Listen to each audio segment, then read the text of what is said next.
hello friends at Eden. Loving these days, are you? These are crazy. I'm going to avoid using the unprecedented word, except for that one time.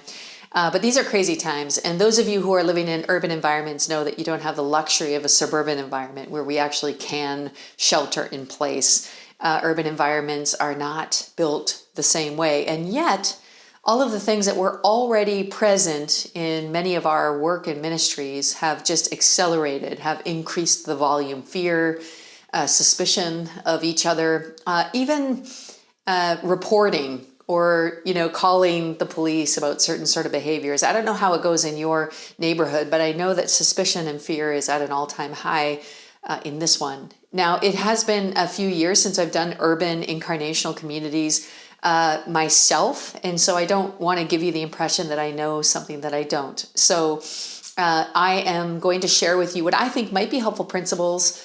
First of all, I want to congratulate you. You were the first to discover that the church is not a spectator sport and that the church is not attractional in its essence, that the church is the people of God being salt and light in the community, and that this is what the essence of incarnational community is and always has been. And so in many ways, you've gone from sort of this idea of being the tail, this sort of alternative folks that go do the business in a different way than the traditional and established dominant church does, to people who already have alternative ways.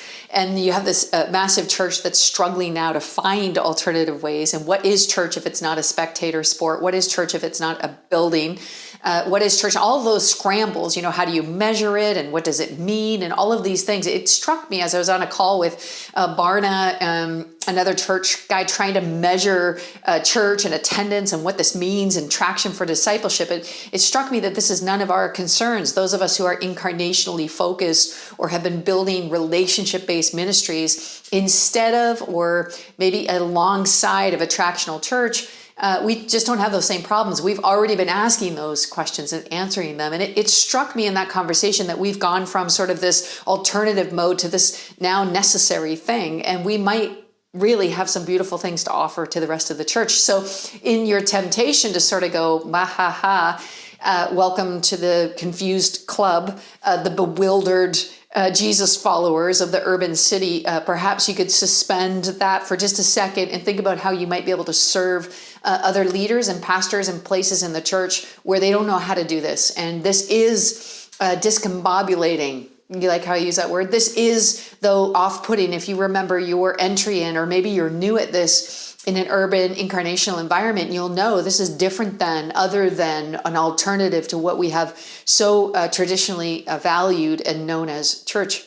And so Mark chapter 7, Jesus offers these words to the Pharisees and teachers of the law. He says, "Why don't your disciples live according to the tradition of the elders instead of eating their food with defiled hands?" And he replied, "Isaiah was right when he prophesied about you hypocrites. As it is written, these people honor me with their lips, but their hearts are far from me. They worship me in vain. Their teachings are merely human rules. You have let go of the commands of God and are holding on to human traditions." Just listen to that one verse again. This is Mark 7, verse 8. You have let go of the commands of God and are holding on to human traditions. And just when I'm about to look at one church or another, or even a attractional church, and I look at the urban church and I think, like, these guys are human traditions, these guys, like, I realize that all of us, the tendency within all of us, as we try to grab on to things we can measure, an impact we're having and things we can control, the tendency is to slip into hanging on to our own human tradition. Now, it might not be a high church tradition, or it might not be a denominational tradition, but all these things that we do, ways that we create that work for us, end up becoming impediments for people when they don't work anymore. And all of us are in this season of discernment about what works and maybe what are the most essential things, what are the commands of God versus what are human traditions. And I would challenge you in your own situation to really have a time and a thought process and a conversation even with the people that you're in relationship with to hang on to what really matters. Here's a couple of essentials, I think, of gospel truth lived out in incarnational community that might help you in this season. And again, I'm not in the middle of this season in an urban context, but in my best ideals and my best experiences, my most rich time spent in urban environments, in incarnational communities among the poor particularly. Here are some of the things that really mattered. We always sought and will always seek to tell a better story. To tell a better story. This is keeping hope. This is one of the eternal currencies of change in the gospel.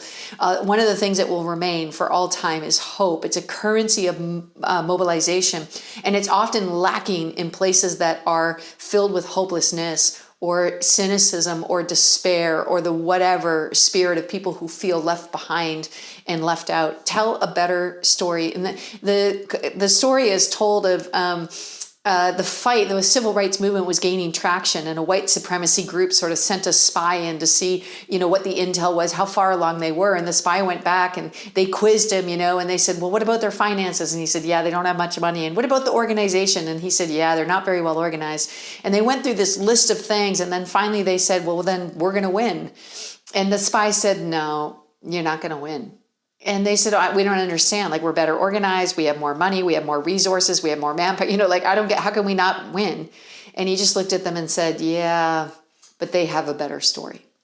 They have a better story. I mean, this is literally the people of God. We have a better story. This is Walter Brueggemann. We are imagining together the better story of the kingdom of God when the kingdom of God comes into our places, and we're relentless in this. Please keep living a better story. Keep your life living a better story. Keep modeling a better story. Keep imagining and incarnating the better story of the gospel in your own community. It's an essential. What's the better story?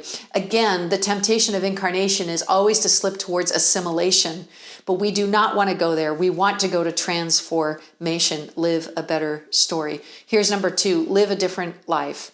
Live a different life. And those of you who've been raging against a traditional church for many, many years will already have seasoned yourself in this idea of difference and living differently. Keep doing that, not just against sort of traditional forms of church, but also against dominant forms of culture. Keep living a different life. Let your life be a curious one. And then who always matters more than what? Who always matters more than what. And Jesus is quick to point out that the things that matter are people. People matter over what? Every single time. People matter over form. People matter over doubt. People matter over finances. People matter over outcomes. People matter the most. Let your gospel life and witness and story put people at the center.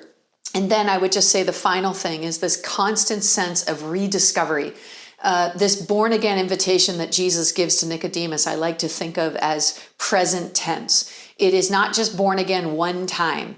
And you'll know that there are these moments of time in your own gospel trajectory where you have these aha moments. There is this constant invitation to rediscover again what the essentials of the gospel story, to rediscover Jesus again, to rediscover grace again, to rediscover community again, to rediscover connection again, to rediscover prayer again, to rediscover healing again, to rediscover hope again. And this goes on and on and on because it's a boundless invitation of rediscovery.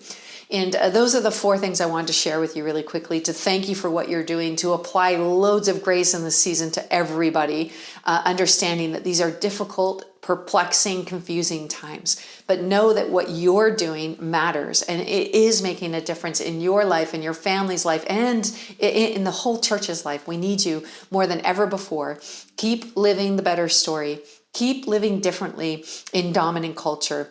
Keep putting people ahead of every single thing else, and keep discovering and rediscovering the beautiful gospel life in your own circumstance. I hope it helps you a little bit, and I'm with you on this journey. God bless you.